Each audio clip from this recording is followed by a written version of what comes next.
want to? No. Everybody's heard of speed dating? Yes. Yes? Has everyone heard of speed dating? No. Yes. I asked a question. Okay. This is speed networking. You ready? You have 15 seconds to shake hands with everybody in the room. Go! Go! Go! Go! Go! Go!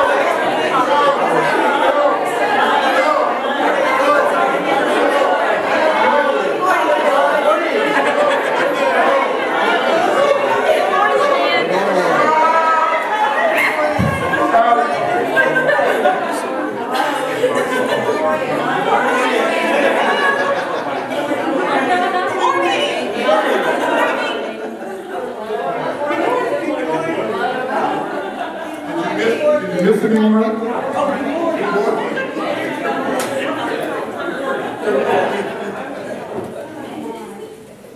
Good morning.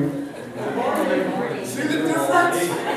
Wow, like everybody's energy all of a sudden. It took 15 seconds. That's a good thing. That's a very good thing. My name is Val Boston. Thank you, Angel. And yes, I am an independent consultant and have been doing this off and on since 2000. And I'm old, but I finally found out what I'm supposed to do with my life. Part of what we're going to talk about is I'm really passionate about. I spent a lot of years in corporate America, and I was let go 4 times in a row by organizations. 4 times in a row. So I know exactly what you're feeling. I know, and these aren't words, I know exactly what you're feeling. I've been there, and I landed on the concrete a few times, as Angel said.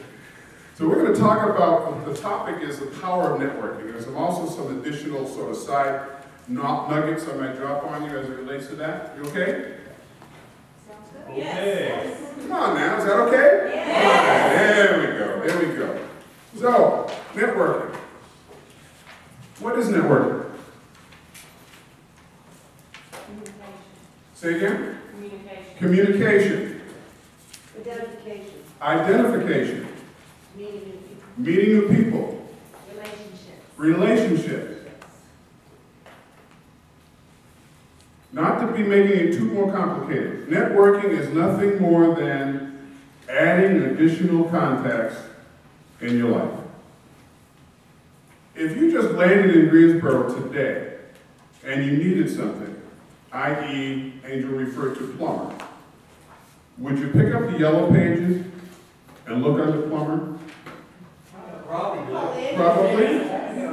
And you're then at the mercy of somebody that could afford to put an ad in the yellow pages, whether or not they're ready to or not. Ideally, you want to find out somebody that's already used the plumber and they would recommend. Yes? Yes. So the whole idea with networking is just expanding your network. Expanding new contacts. So the question is, when do you network? Say it again in unison. All the time. Let me tell you a couple of places that you have opportunities to network and you probably miss every single day. How many grocery shop?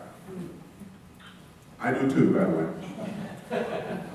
And we're standing in line at our respective Harris Teeters or Lowe's or wherever we shop with that cart.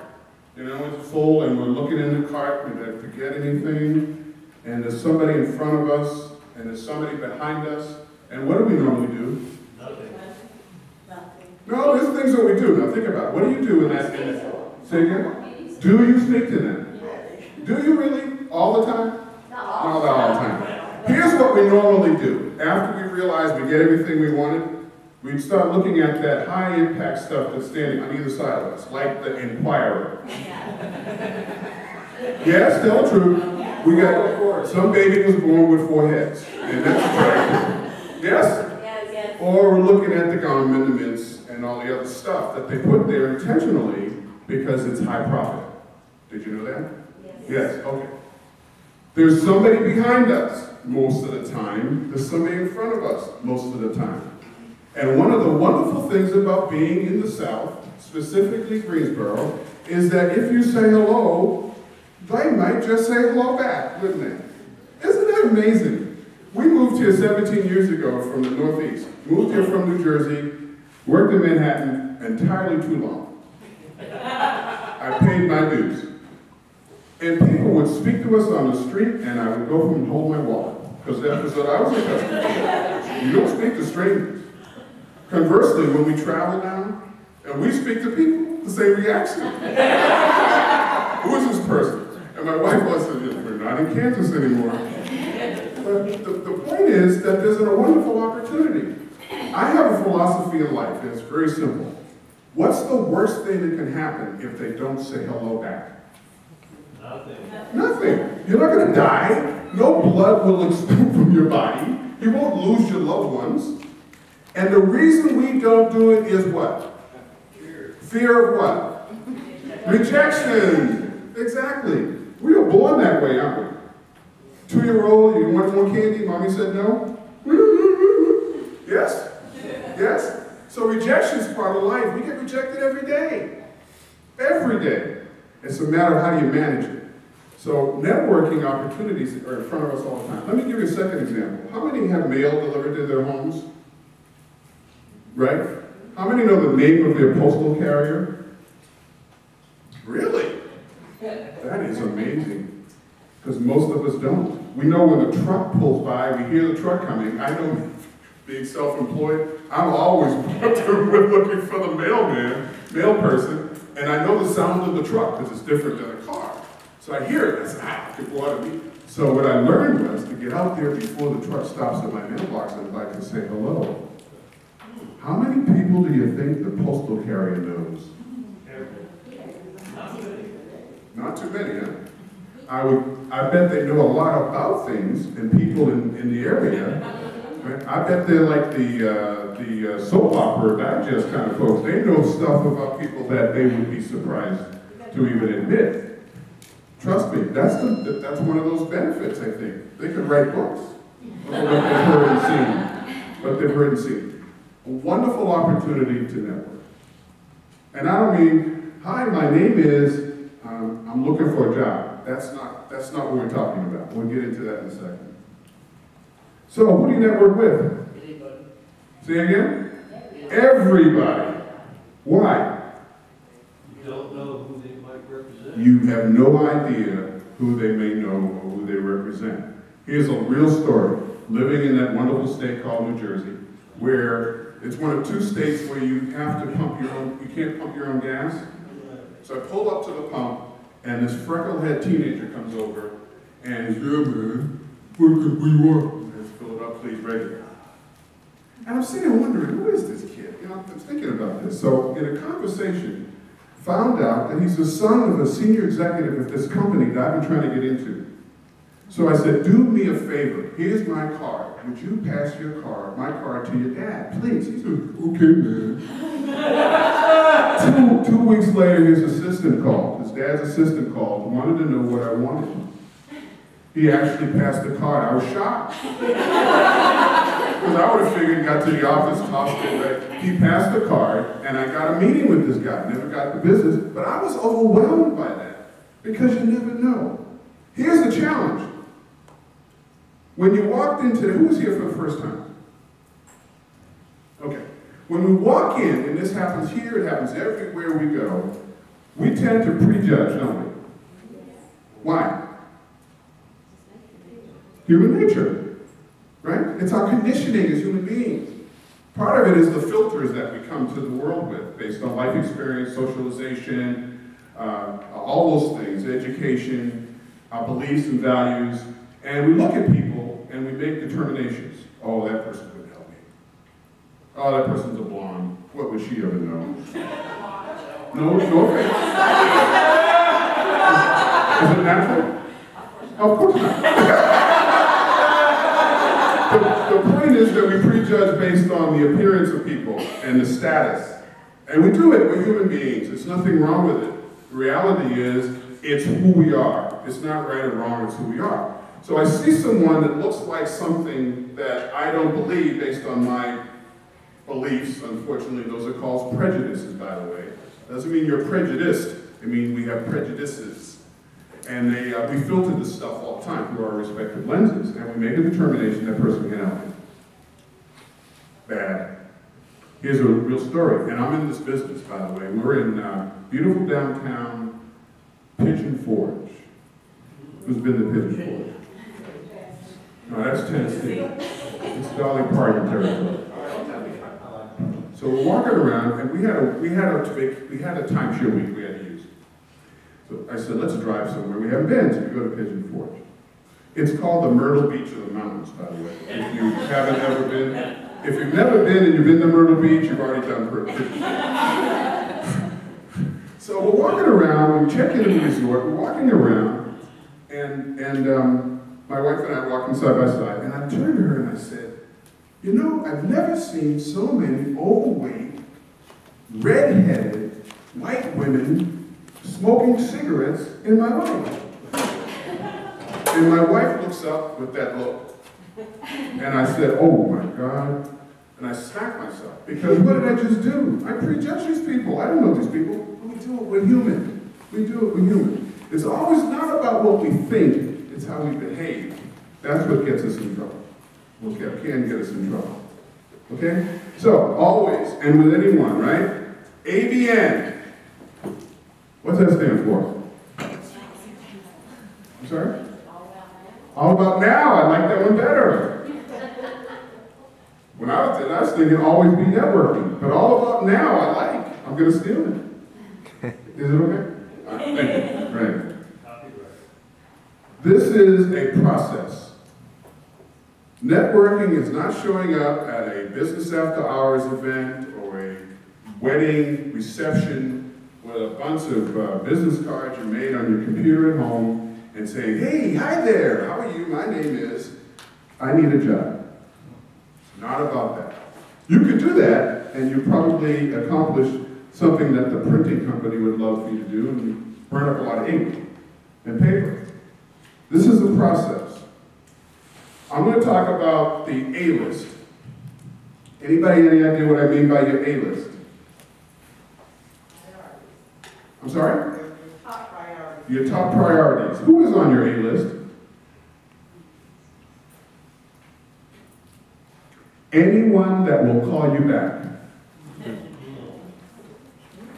Think about that. Anyone that you have a relationship with that would call you back. If you left them a message, would they call you back? So who's on the list? Friends. Friends, who else? Family, who else? Your pastor, who else? Prior business associates. Say again? My prior business. Prior business associates, great. Who else? Your neighbor, who else? Teacher. Teacher. Here's a good test. How many stamps do you buy at holiday time? 40-ish? 120. Everybody in this room knows at least 200 people. At least. I probably know a few more. That would call me back. Anyone that will return your phone call, it's at least 200. When you think about all of the different contacts you've made in your life. You have sorority, fraternities, clubs. Would your mechanic call you back? Sure, particularly if you screwed up. Absolutely. We have a work done at the house. We've got a contractor and all his subcontractors. I only know the contractor, but I now know his subcontractors. And they all have my card, just in case. You never know who they know, right? Okay, so you have this A-list, and we write it down, don't we? Yes. And we write it down, don't we? Yes. Why do we write it down? To use it. Thank you. Say it again.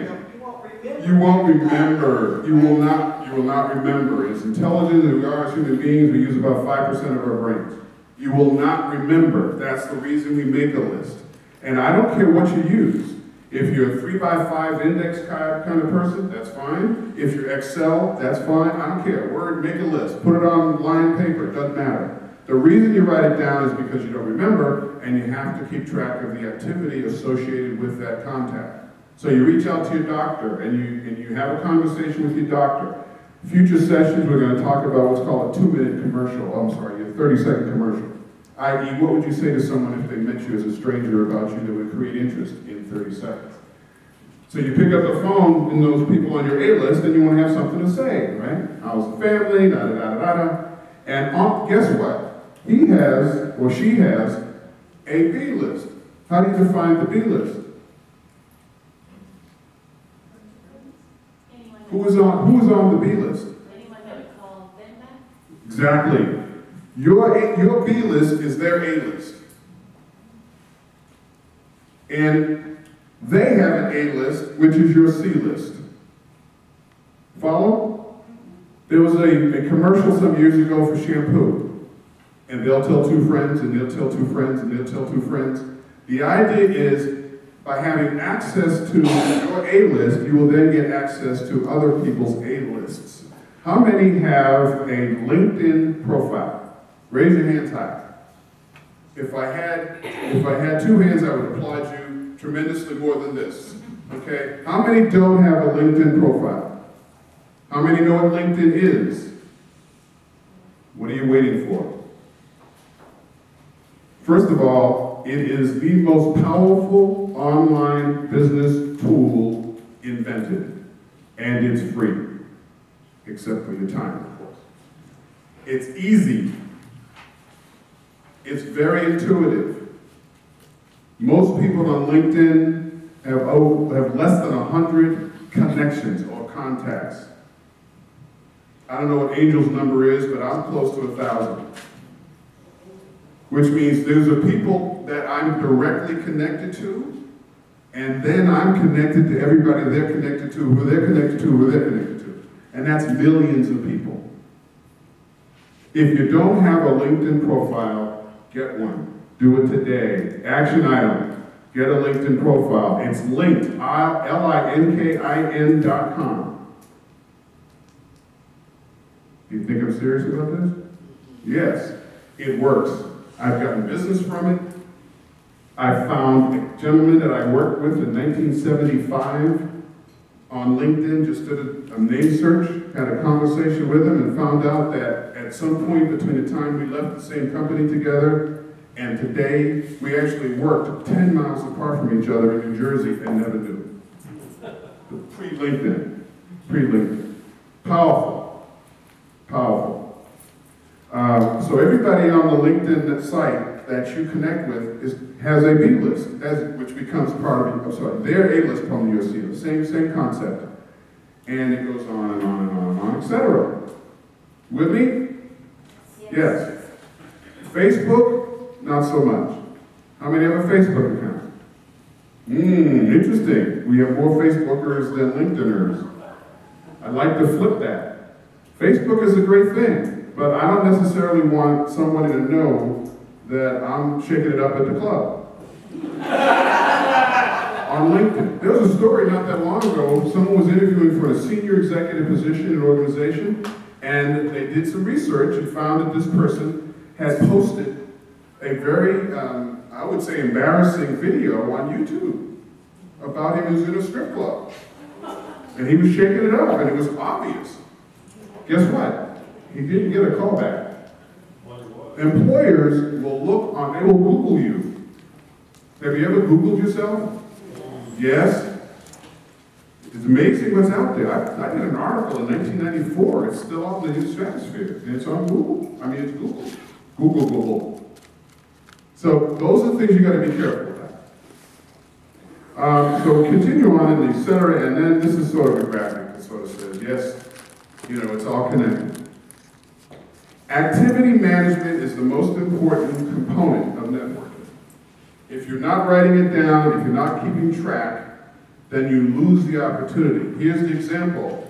Linda, I'm on your A-list. You called me and you gave me your commercial, and your commercial said something like, I'm a such and such and such and such.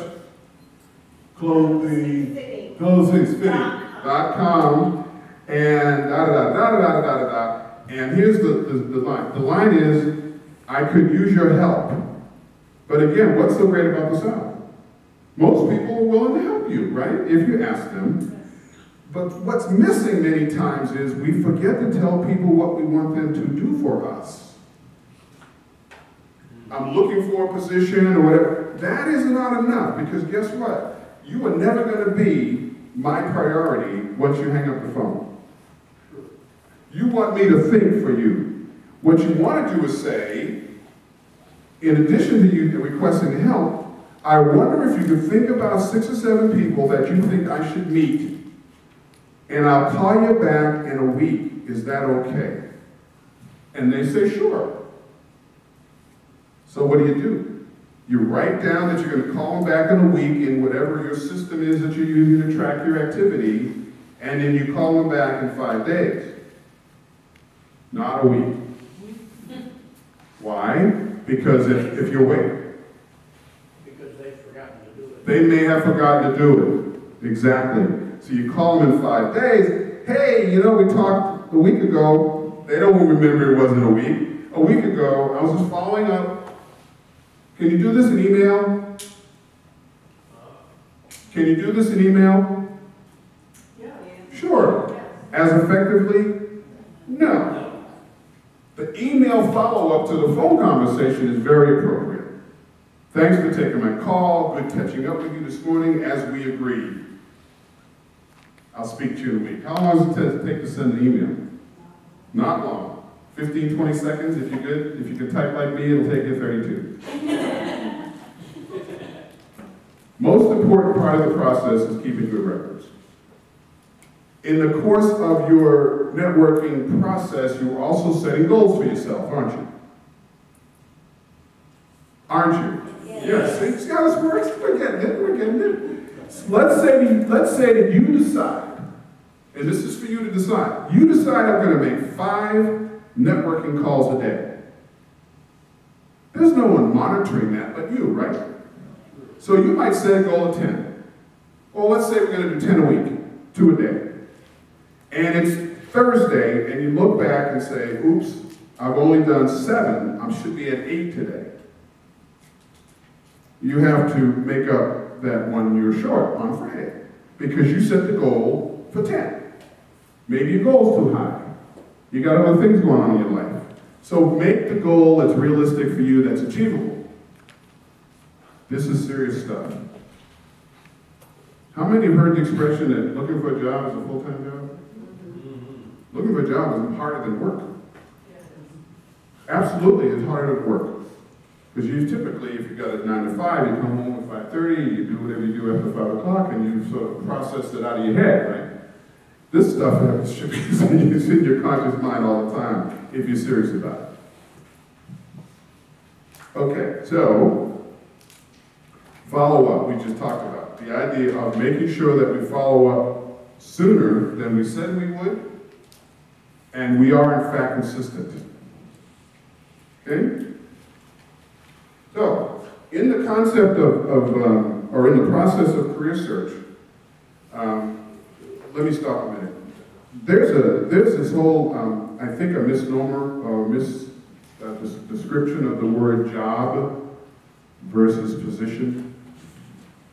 Anybody know the difference or can tell me the difference in their minds? There was a news. I'm sorry? I don't remember what I just said. No, the difference between a job and a position. Position is specific. Okay. The position is usually based on a career and job or something you McDonald's announced the other day, see the story? McJob Day or something, 50,000 people in a day. Jobs. Right? Good morning, sir. May I help you? A Big Mac. I look at the registers of a picture. Big Mac. I don't do anything else because that somebody just got a message in the kitchen to make a Big Mac. Right? That's a job. That's a job. That's actually a job. A position typically has something more tied to passion, doesn't it? Doing what you really want to do. And I would imagine you're all looking for positions. Yes. So let's talk about different kinds of networking. The traditional interview, when we go on that quote interview, many times we look at that as the interrogation, don't we? Yes. How many have been on a peer interview? Like when you sit in a room with 6 other people and they'll look and read from the list. I'll take this 4, you take these 3. Have you been through those? What a dumb thing. What a dumb thing. That ranks right up there with, could you tell me about yourself? How many have heard that question? And what do we say? Well, where would you like me to start? Well, start wherever you'd like to start. I was born, yes. Exactly. Born in 19, no. In a little house, yes. Well, interviewing is typically, and it should always be, a conversation between 2 human beings. It should never be an interrogation. But when we go on the interview, we sit in a room with someone and the hot lights come out of the ceiling. And we think about, where were you on the night of the 5th? That's the feeling you get about it. But the idea should be a conversation. And it's usually a specific targeted position you're there to fill, typically, right? And the idea with a conversation is, you're going to find out that, in fact, it's a match for you as well as you being a match for them. So it's informational in exchange. There's also this concept called networking, which we can do in interviewing. And we sometimes refer to this as informational meetings. Let's say you decided to change careers and you wanted to go into the trucking industry. You don't know anything about the trucking industry other than the fact you have a special license. Well, there's lots of opportunities to network with people that are in the trucking industry that can help you learn more than you currently know about not just the things that are advertised, the things that actually go into the process of driving a truck. My neighbor drives a truck. He's overland things. He's a last-minute delivery guy, and he'll get a call to go to Podunk, at 2 in the morning, and he loves it. He loves it. I'm not even jealous, because that's not something I can do. But the idea is, when you're doing these, it's a lot less stressful, aren't they, than an interview. The idea is, once you get in front of someone, you've done a couple of things. You've expanded your network, right? You're learning about that particular industry, and you never know. This happened with a client of mine some years ago. He was on one of these informational meetings, sitting across the desk from this executive. 20 minutes into the conversation, they moved to the round table. That changes the whole dynamic of the conversation. 2 weeks later, he started a new division for this company. Didn't happen, it didn't even exist when he went in the door. And what happened? The client could satisfy a business problem for the executive that he didn't know he had, because he asked good questions. So the information meetings can be powerful. They can be powerful. I think Angel mentioned sitting on boards, volunteering, right? Volunteering, wonderful opportunity to network. Why? You get to expand your network, expand your contact base, and a lot of people are in organizations, and this is their way to give back. This is their community service. You'd be surprised how many executives are serving lunch down at the ministry. Urban Ministry, thank you. Exactly. So you're standing there in the soup line, and you're standing next to a guy that works in a company that you want to get into. You never know. You never know. Let me give you a statistic if you haven't heard this. 70%, 70% positions are never advertised. 70%. Here's why. If I'm looking for someone in my organization, George, first thing I do is not call human resources to do a posting. The first thing I do is I talk to my A-list. Right. Exactly. I pick up my golfing buddy. I pick up the phone, I call him, hey, I'm looking for whatever. This is what I'm looking for. You know, that's funny. There was a guy in here last week that was trying to get into this industry, and boy was he sharp, and we didn't have a spot for him. I have his resume, I'll shoot it over to you. It happens every day. Guess what? It's that rejection thing again, isn't it? That's powerful. And it is a process. You have to continue. Information meetings are powerful. Powerful. Okay, you've heard of David Letterman? You have the top 10. I don't know if it's nightly because I can't stay up that late. Well, but it's on there. Top 10. It is a top 10, but I don't know if he does it every night or, no matter. I only have a top 5. I'm not that good. Okay. So, top 5. Do it often and build relationships. All the time. How many know everybody in this room? How many know everyone in this room? Is that a no? You'll have an opportunity, won't we? Yes. Right. Okay. Number 4. Know how to do it well. It's an art and a science. How many would consider themselves introverted? Okay. When it comes to networking, I'm not trying to be cold or crass. Get over it. If you feel like you're an introvert, means what? You like to keep to yourself, you're maybe a little shy. Guess what? I'm not. Can you tell?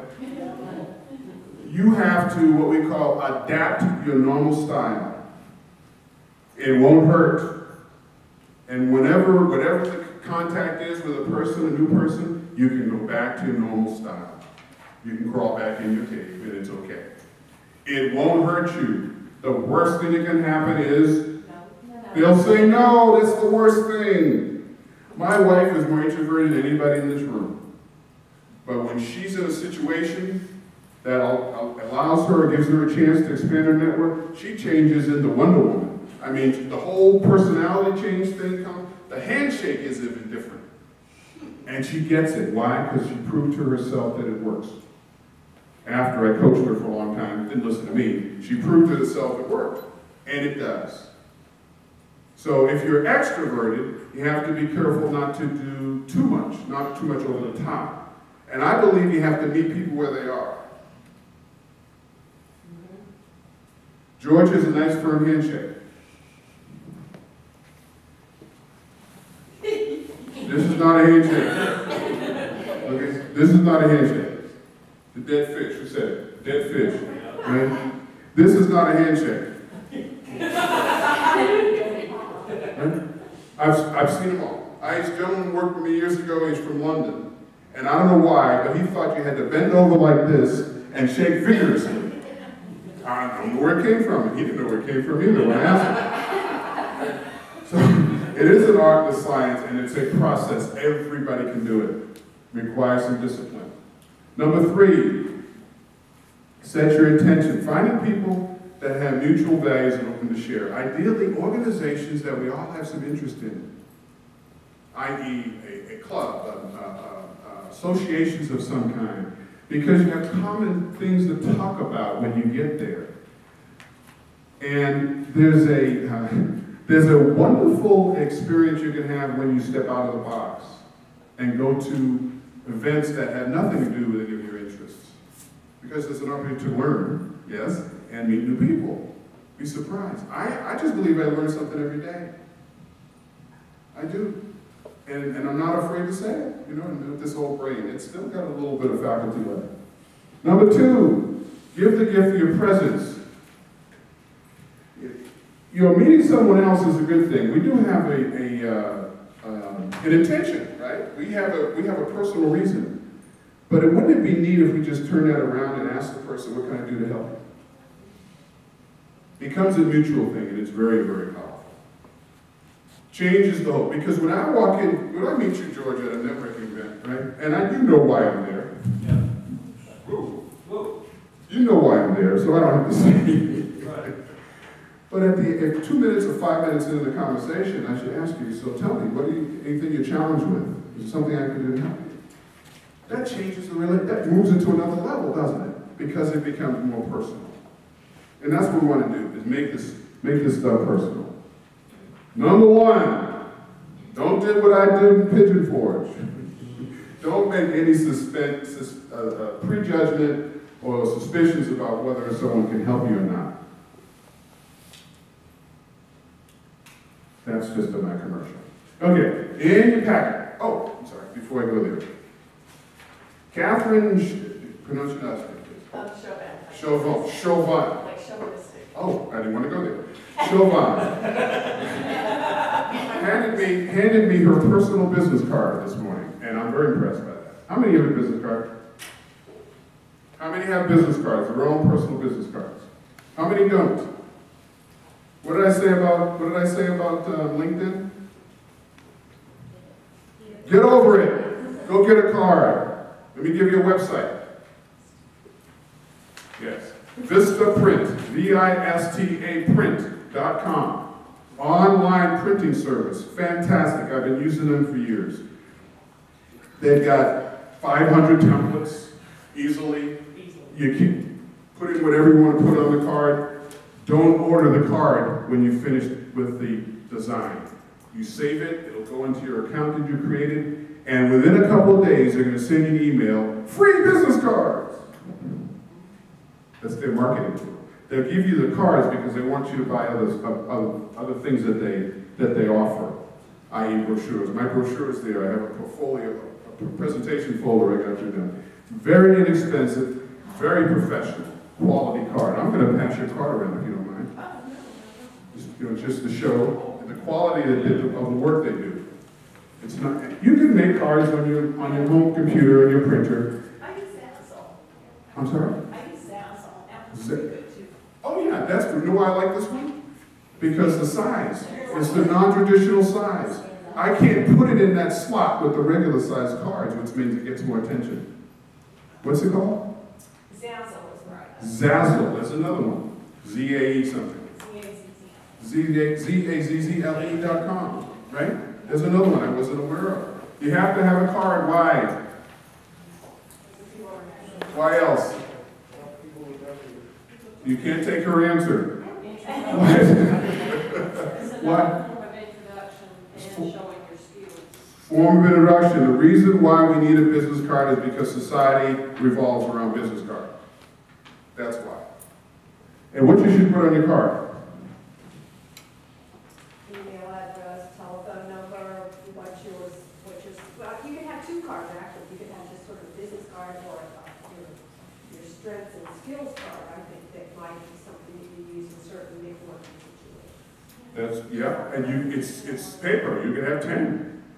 It's like resumes. You can have 10. Why not? The card should have contact information. How do we get in touch with you? And something, a tagline. Business professional, whatever it is. Your particular network, your particular interest. Is that good? Okay, in your packet. Sir, I got a quick question. Sir, please. Val, thank you. I was told one time to not get the business cards that are printed on the back and the front because it eliminates the ability to be able to write messages on the back, and so much of the time when you trade off a business card, where's the message or additional information is always written on the back. I'm just Okay. The question was if you have a business card that's printed on two sides. Yeah, you see a lot of them that have this and then they're glossy on the back and you can't write on. They're fancy, and like this one you could write on. Sure. That's what I was told by the sales manager. I don't know. Okay. Have you heard that too? So I guess it heard from more than one person that it may make some sense. I don't know. I think it's personal preference. There are folks that will have a two-sided card on the other side that just put lines, so you can actually write on it. I collect cards all the time. What I normally do is I'll write on the card to remember what occasion, why, and where. And I get home when I can. I just put it in Outlook. Yeah. And then I'll have some notes in Outlook because then the cards get trashed. Yeah, I think that was. I'm sorry, recycled. Yeah.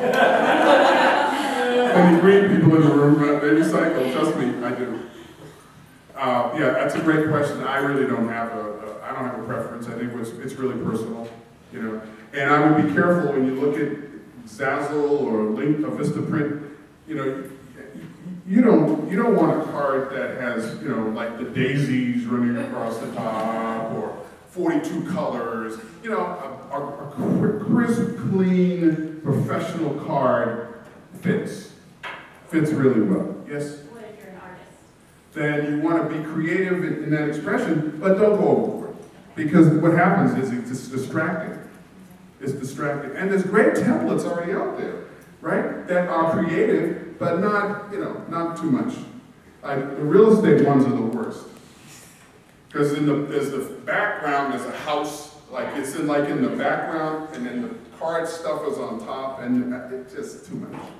Too much. And their picture, which you can also put on your card, by the way, with all those services. Yeah. One of the suggestions I would make when doing these is, like you said, set it all up and everything, and then wait a few days because they'll say it's free. But also wait a few days too, because then you're going to go back and go, oh, I forgot to add this. Like I wish I would have added my LinkedIn account on here. The next time I do, now I've gone back to my template and I put that in there, so the next time I order cards will be on there. And you can probably order those cards today because they're free. And you have 2 sets. I've thrown out more cards than I bought because I bought and I said, yeah, I didn't do that, or I didn't take my LinkedIn contact information, my profile address. Yeah, it's paper. Yes. It really, again, it gets recycled. I witnessed it. It gets recycled. But again, it's the presentation. It's part of who you are, right? It's your leaf piece. Do I have 2 minutes to talk about resumes? I know it's not on the networking. How many don't have a resume? Don't have one. Don't have an up-to-date one. What's a resume? What is it? Snapshot. I'm sorry? Profile. What else? A clue to your skills and positions you're looking for. A clue to your skills and positions you're looking for. Very good. I will guarantee you, I don't care how detailed, how many bullet points you got on there, it talks about your history of experience, it will never land you a position. A resume is never going to land you a position. You can get a job with a resume. You're never going to land a position with a resume. Your resume is your brochure. If you can avoid putting a resume in front of someone, particularly the hiring manager, until such time as you deem it appropriate, you're going to be much better. Here's an example. Good morning. Betty Fritz. Hi, Betty. How are you? Fine, thank you, sir. Nice to meet you. Do you have a resume? Yes, I do. Could I have it, please? Here's the point. Once you give me your resume, what do? Oh, I see you were 19. You eliminate the opportunity for a conversation. So you're going to be looking at blonde I hair? much prefer to look at your blonde hair and look in your eyes than I would be reading your. Absolutely true. Here's the strategy. I'd be more than happy to leave you a copy when we finish our conversation. And if I said to you, well, I'd really like to see your resume, then you have to do it. Take a chance. Most people say, okay. Then you have a chance to talk to the other human being across the desk or around the table, or in Starbucks, wherever it happens to be. Did I say Starbucks? I didn't have my fix this morning. That's the difference. It takes guts to do that, doesn't it? What's the worst thing that can happen? They'll say, please give me the resume, and you do. Just a tip, a little nugget. Okay. Excuse me. In your binders, you've got a networking action plan that looks like this. What I'd like you to do is use this as your template for this whole exercise and this whole discussion today. The first section is listing career goals, and an example is to find a reporting job at a major newspaper. Right? That's sort of that mission.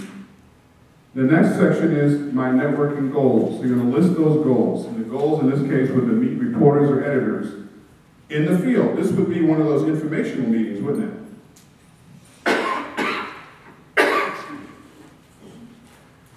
Third box is my elevator pitch. Those of you that don't know what that is, I think one of the upcoming sessions is dedicated to developing your elevator pitch, which is, as I said earlier, 30 seconds on an elevator, what would you say to some stranger to create interest in you? Okay? And, I'm sorry? I said, it's falling. That's all I did. Oh, it's falling. Yeah, but you can press that emergency button. Press the emergency button. Get a conversation. That's right. The next session, who do I already know? This is your A-list.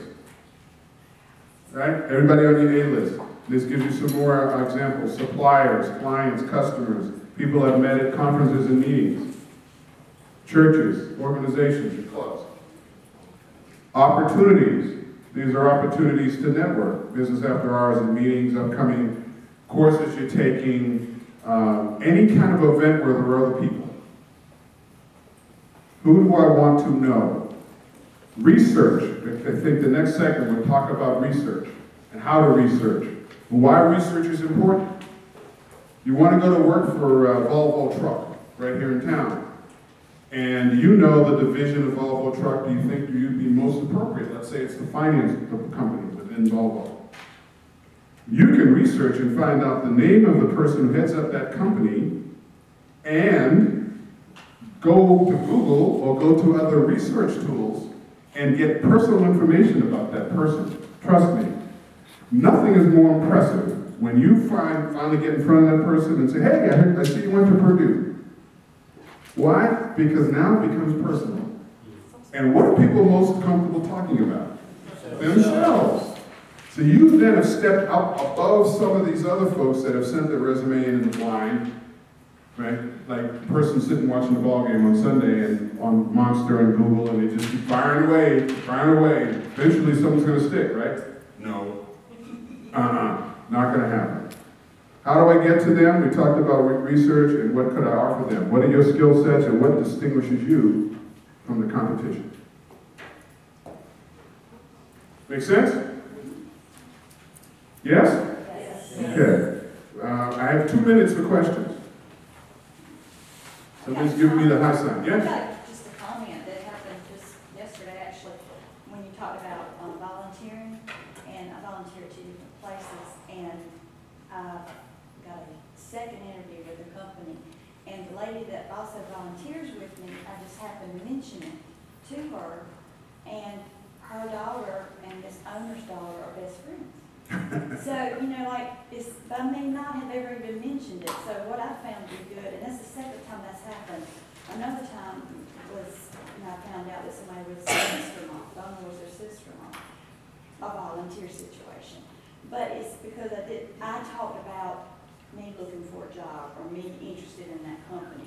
You know, I made the point to tell that volunteer, the other volunteer that. So I was just real surprised that that happened again. And what you did is prove to yourself that it works. Right? Volunteering works. Doesn't matter what it is, because you're expanding your contact base, right? And you never know who knows someone that can help you.